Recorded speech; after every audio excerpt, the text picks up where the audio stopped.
Tastes just like Hershey's, so just tell me how you want your kiss. Girl, you know I've been feeding, wake up in a late night dream. Dans cette vidéo, je vais parler de l'handicap visible et l'handicap invisible. Donc je souffre d'une maladie qui est invisible, car ça se passe à l'intérieur de moi, j'ai un problème à l'estomac, et quand on me voit, j'ai l'air en parfaite santé, il n'y a rien physiquement qui montre que j'ai un handicap. Mais actuellement, ma maladie est visible, car comme vous pouvez le voir, j'ai une sonde, donc physiquement, on voit que je suis malade, contrairement à d'habitude où je n'ai pas la sonde. Alors, quand on souffre d'un handicap, déjà, on est diagnostiqué par un professionnel de santé. Et deuxièmement, souffrir d'un handicap, c'est une maladie chronique. Donc ça veut dire qu'on en souffre absolument tous les jours. Et souffrir tous les jours, ça nous ferme à beaucoup de choses qu'une personne en parfaite santé peut faire. Donc dans ces cas-là, on est reconnu handicapé. Notre handicap est reconnu comme étant invalidant. Donc pour faire reconnaître ce droit, pour prouver notre handicap, on nous donne une carte handicapée. Donc c'est la maison départementale des handicapés qui nous reconnaît. Et donc voilà. Cette carte, c'est une carte d'invalidité, donc qui prouve que j'ai un handicap et que donc je suis prioritaire. Donc voilà, je sais pas si tu l'as mise au point. Donc voilà comment ça se présente. Donc avec cette carte handicapée, j'ai la priorité. C'est-à-dire que dans les transports, j'ai le droit aux places assises. J'ai juste à montrer ma carte et si la personne n'est pas prioritaire, n'a pas d'handicap et rien, elle est obligée de me céder sa place. C'est la priorité à la personne malade. Dans les files d'attente, je n'ai pas resté longtemps à faire la file d'attente. Normalement, je suis prioritaire. Je dois passer devant tout le monde. Voilà. Donc partout où je dois attendre, où ça demande trop d'efforts, j'ai la priorité pour ne pas attendre, pour être le moins debout possible. Et normalement avec cette carte, je n'ai pas à avoir de problème, parce que j'ai un handicap, j'ai une preuve comme quoi j'ai un handicap, comme quoi je ne peux pas faire certaines choses, que j'ai besoin de la priorité. Mais je vous assure que malgré cette carte, on sent une très très grosse différence quand on a une maladie visible et invisible. Donc je vais m'expliquer maintenant en parlant de ma situation personnelle. Je vous l'ai dit, je souffre d'une maladie invisible, donc quand je n'ai pas la sonde, on ne voit pas que je suis malade. Et donc, partout où j'ai la priorité, je dois montrer ma carte et on me laisse la priorité. Sauf que quand je n'ai pas la sonde, c'est une horreur. Cette carte, elle ne sert à rien à part attirer les problèmes. Je vous assure, ça se marche dans ce sens-là. Alors que normalement, j'ai pas à avoir de problème avec cette carte. Donc maintenant, je vais vous raconter des événements qui me sont réellement arrivés lorsque ma maladie est invisible et lorsqu'elle est visible. Donc lorsque je n'ai pas la sonde et lorsque j'ai la sonde. Alors, c'est parti, il y aura beaucoup de choses à dire. Déjà, quand je n'ai pas la sonde, donc lorsque ma maladie ne se voit pas, c'est très différent. Les gens sont vraiment horribles. Je vais vous raconter les événements qui me sont arrivés. Déjà, une fois, j'étais assise dans le bus. J'étais dans une place prioritaire. J'avais ma carte handicapée. Donc, j'ai tous les droits d'être dans cette place. Il n'y a personne qui a le droit de me lever, sauf si la personne est dans un état pire que le mien. Dans tous les cas, il y a des tas de places, il y a des tas de personnes qui s'occupent des places alors qu'ils n'ont pas de priorité. Je ne suis pas la première personne à devoir me lever. Mais, donc, une fois j'étais assise dans le bus, donc comme je vous ai dit, à une place prioritaire, et là, il y a une femme qui me dit de me lever, parce qu'elle veut la place. Et pourquoi elle voulait la place? Parce que j'étais assise en face de sa copine. C'était uniquement pour ça, parce qu'elle voulait être en face de son amie. Sauf que cette dame, de 1, elle avait aucun handicap, de 2, ce n'était pas une personne âgée, c'était une personne qui devait avoir la trentaine. Je lui ai dit non, je ne me lève pas, je lui ai montré ma carte. Je lui ai dit je suis malade, je ne peux pas me lever, j'ai besoin de cette place. Et puis là, elle m'a regardée avec un regard méprisant. Elle n'a pas commencé à parler d'une autre langue, sauf que je comprenais cette langue. Elle a dit cette fille, elle le fait exprès, c'est même pas sa carte. Et j'ai compris et je lui ai tout de suite dit je le fais pas exprès, si vous voulez je vous montre ma carte d'identité. Non mais puis il y a une dame qui a commencé à dire c'est bon, c'est rien, bon rétablissement, voilà ce qu'elle m'a dit. Et ça c'est horrible. La personne elle a voulu se croire maligne en parlant d'une autre langue, mais elle s'est fait prendre. Déjà d'où tu me juges? Est-ce que t'es à ma place pour savoir que je souffre? Les gens ils pensent mieux nous connaître que nous-mêmes en fait. C'est pas parce que t'as l'air bien extérieurement qu'intérieurement t'es pas en train de te faire bouffer par une maladie, qu'il n'y a pas une maladie qui te ronge. Une maladie invisible, ça peut très bien être encore plus grave qu'une maladie physique. Bah, je mets par exemple une personne qui n'a plus usage de ses jambes. On va dire qu'elle a que ça parce que sa colonne vertébrale s'est cassée et voilà. On va dire qu'après tout son état de santé est bien. Tu vas pas en mourir, tu peux très bien vivre sans avoir l'usage de tes jambes. Voilà, c'est juste pour dire qu'une maladie qui ne se voit pas qu'à l'intérieur est tout aussi mortelle. J'espère juste ne pas avoir dit de conneries.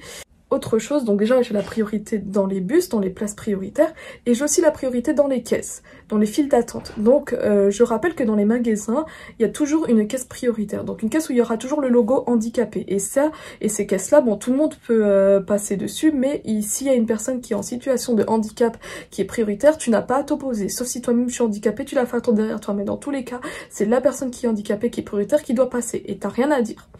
Donc c'est ce que j'ai fait une fois, j'avais ma carte prioritaire, je suis passée devant tout le monde parce que c'était une queue qui faisait au moins 3 mètres de long, et là, il y a une fille qui a pété un câble. Je suis passée devant la fille, elle a commencé à me dire « Pourquoi tu passes devant moi ?» Je lui ai montré ma carte, je lui ai dit « Je suis malade ». Elle m'a fait « Et alors ?» Je lui ai dit « Bah, tu es dans une caisse prioritaire, j'ai la priorité. » Et puis elle a commencé à péter un câble, elle a dit « Non, ça marche pas comme ça, je m'en fous que t'es malade. J'étais là avant toi, t'as pas à me dépasser. » Je lui ai dit « Mais dans ce cas-là, viens pas dans une caisse prioritaire, c'est la priorité à la personne handicapée. » Et là, mais ça m'a rendu dingue que la caissière ne réagisse même pas. La caissière, elle en avait strictement rien à foutre. Normalement, la caissière doit dire « Voilà, tu es dans une caisse handicapée, c'était pas à moi de me défendre. » Pourquoi il y avait pas la sécurité qui est intervenue? Pourquoi il y avait pas la caissière qui est intervenue alors que tout se passe devant leurs yeux? J'ai l'impression que eux-mêmes ils étaient d'accord avec la fille parce que j'avais l'air bien et du coup ils devaient penser que j'étais en train de mytho tout ça et que j'avais pas à passer et que j'exagérais. Non, j'ai montré ma carte, tu es dans une place prioritaire, tu n'as pas à crier, tu n'as pas à t'opposer. Et là elle a commencé à péter un câble, elle a crié, elle m'a injurié, elle m'a dit des gros mots que je voulais même pas entendre. Et elle a tapé sur mon caddie de course. Donc j'étais avec ma soeur à ce moment-là. Donc c'est ma soeur principalement qui a fait les courses, mais bon, j'étais avec elle, j'avais acheté de la pâtée pour mon chat, blablabla. Et elle a commencé à taper le panier de courses, elle a crié, elle a commencé à jeter les affaires qui étaient dans la caisse, elle a pété un câble, alors qu'on n'avait même pas beaucoup d'articles, moi et ma soeur. Et je me souviens en plus que c'était le réveillon de Noël, du coup c'est pour ça que les magasins ils étaient blindés. Et là, mais j'en revenais pas, d'où tu réagis comme ça? J'aimerais bien que cette fille soit à ma place. Et tu verras ce que c'est que de être malade. Autre chose qui m'est encore arrivée par rapport à la caisse prioritaire, une fois j'avais acheté une paire de chaussures et j'avais du coup qu'un article. À la caisse, il y avait beaucoup de monde et je pouvais pas attendre, j'étais sous de lourds traitements et j'étais tout le temps fatiguée. Rien que déjà être sortie là, ça m'avait énormément épuisée. Alors du coup, j'ai demandé à la personne qui allait bientôt passer, que c'était son prochain tour, est-ce que je pouvais passer devant elle? Je lui ai montré ma carte prioritaire et je lui ai dit je suis malade, est-ce que je peux passer? Il m'a fait non. What? Je m'attendais tellement pas à cette réponse. Il m'a fait non, je suis pressée. J'ai dit bon, ok, j'ai pas voulu faire d'histoire. J'ai dit peut-être qu'il est pressé, peut-être qu'il a pas le temps. Et bon, après je suis partie faire la queue comme tout le monde. Vraiment, moi déjà qu'on demandait à passer devant tout le monde, c'est quelque chose que je n'ose pas faire. J'hésite 1000 fois avant de demander à une personne de passer devant elle. Vous trouvez ça normal que on a des droits et on n'ose même pas les demander à cause des personnes, des remarques des personnes qui peuvent être cruelles? Devoir se faire insulter, devoir se faire manquer de respect, je trouve pas ça normal. Du coup cette personne, et vous savez quoi, et je l'ai vu juste après en train de faire les courses dans notre magasin, je l'ai vu après qu'il allait dans les magasins et qu'il faisait ses courses tranquillement, donc non, il n'était pas pressé, il a juste pas voulu me laisser passer. Dans certains lieux, quand je suis prioritaire, je ne sais pas à qui montrer ma priorité. Alors du coup, je montre à un travailleur ou alors à un agent de sécurité. Puis là, la personne, elle est, c'est pas mon problème. C'est que la sécurité, c'est pas peut-être c'est pas lui qui va s'occuper de ça, mais au moins il me guide vers quelqu'un d'autre. Il me dit pas, c'est pas mon problème. Il me laisse comme ça. Autre chose encore avec la priorité, une fois, j'étais passée devant tout le monde parce qu'il y avait une file prioritaire et j'ai montré à la personne qui travaillait. Elle m'a dit ok. Et puis derrière moi, j'ai entendu des personnes qui disaient mais pourquoi elle passe devant tout le monde, c'est là, non mais ça va pas. Il y a quelqu'un une fois qui m'avait dit un gros mot mais j'arrive plus à trouver c'était quoi. Et il y avait même des enfants une fois, il y avait des petits enfants qui disaient la méchante, ça se fait pas ça. Non mais c'est ridicule franchement. Si je passe devant tout le monde, c'est qu'il y a une raison. Je passe pas pour le plaisir, quoi. Si je peux faire avant d'être malade, je faisais la queue comme tout le monde. Il y avait pas de problème. Et je vous assure que les files d'attente, j'en ai fait des tonnes. Avant la maladie, je restais des heures debout, des fois pour par exemple des concerts et tout, pas de problème. Mais moi là, si je passe devant tout le monde, si j'ai une carte d'ailleurs qui prouve mon handicap, c'est qu'il y a une raison. Donc les gens, quand quelqu'un passe devant vous, même s'il a l'air d'aller bien, c'est toujours pour une raison valable. Je l'ai dit. Comme vous l'avez compris, souffrir d'une maladie qui ne se voit pas, c'est être victime de méchanceté, d'insultes, d'irrespect, car pour les gens, on fait semblant. Pour les gens, ça ne justifie pas. La carte, même si on a une carte qui justifie notre handicap, pour eux, ce n'est pas assez. Pour eux, on fait semblant. Et maintenant avec la sonde. Donc là avec la sonde ma maladie elle est visible. Déjà dans les transports. Il y a des gens, ils me voient, ils me donnent tout de suite la place. Ils me voient debout, je rentre, c'est directement tenez la place, est-ce que vous voulez la place? Et ça je remercie énormément les personnes comme ça. C'est vraiment très respectueux de votre part que vous compreniez que la personne en face de vous est malade et a besoin de s'asseoir. Donc ça, il n'y a pas de problème. Mais il y a des personnes qui sont pas comme ça. Je suis debout. Une fois, j'étais même avec ma carte qui était accrochée là, handicapée. Et ils me voient comme ça, ils me dévisagent, ils me regardent comme ça, et ils essayent de détourner le regard et tout ça. En mode, ils s'en foutent quoi. T'es malade, je m'en fous, reste debout. Je peux comprendre des fois que c'est des personnes qui peuvent être fatiguées et tout ça, mais comparé à une personne qui est malade, par exemple moi, là j'ai un pacemaker gastrique, donc j'ai un appareil dans le ventre, et rester là par exemple juste au début de partie de la vidéo, je suis restée trop longtemps debout, et là j'ai très mal au ventre. Déjà dans les transports, il y a des gens, ils me voient, ils me donnent tout de suite la place. Ils me voient debout, je rentre, c'est directement tenez la place, est-ce que vous voulez la place?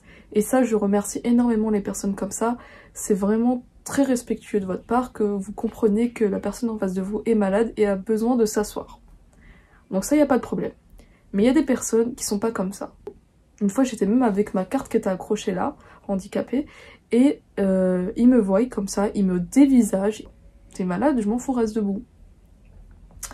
Je peux comprendre des fois que c'est des personnes qui peuvent être fatiguées et tout ça, mais comparé à une personne qui est malade, par exemple moi, là j'ai un pacemaker gastrique, donc j'ai un appareil dans le ventre, et rester là par exemple juste au début de partie de la vidéo, je suis restée trop longtemps debout, et là j'ai très mal au ventre.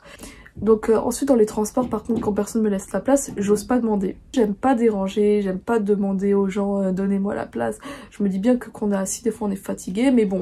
Et donc après, bah je prends toujours mon courage à deux mains. Je sens que je peux pas rester debout parce que quand je reste trop longtemps debout, j'ai mal au ventre à cause du pacemaker gastrique, parce que j'ai eu une lourde opération et faire beaucoup d'efforts avec le pacemaker, ça fait très mal au ventre. Il y a une fois j'étais dans le métro et je commençais à tomber, j'arrivais même plus à tenir debout tellement j'étais fatiguée, tellement j'avais mal au ventre, j'arrivais même plus à tenir debout, je commençais à me cogner dans tous les sens, j'avais de peine à rester debout, et il n'y a pas une personne qui m'a dit tiens ma place pour pas recevoir de secousses. Parce qu'il faut savoir aussi que comme j'ai un pacemaker gastrique qui est dans le ventre, et bah je peux pas recevoir de secousses. On n'a pas le droit de me taper dans le ventre. Le docteur m'a bien prévenu que j'ai pas à recevoir de coups dans le ventre, surtout pas me cogner dans le ventre. Alors forcément si je reste debout dans les transports, j'ai les secousses, il y a des quand on est serré avec les gens, les gens se cognent dessus, je peux me cogner au barreau et ça c'est très dangereux. J'ai pas envie de retourner au bloc opératoire pour qu'on me repositionne la machine.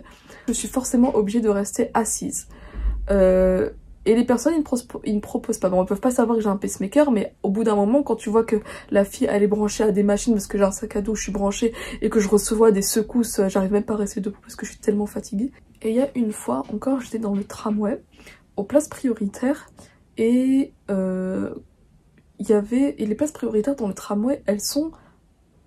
Vous voyez à l'entrée où est-ce que ça se plie, parce que du coup quand il y a du monde dans les transports et les places qui se plient, on est obligé de se lever pour faire un maximum de place.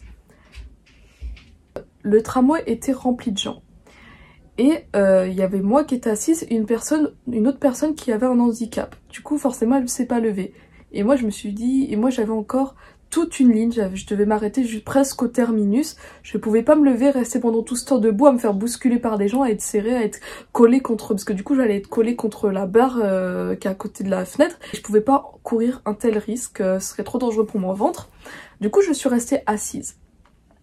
Et ça je comprends pas pourquoi les places prioritaires sont un endroit où on doit à un moment donné se mettre debout. Et là il y a une dame qui a commencé à crier, c'était la seule d'ailleurs. Elle a dit non mais debout, levez-vous, vous voyez pas que c'est rempli, nan.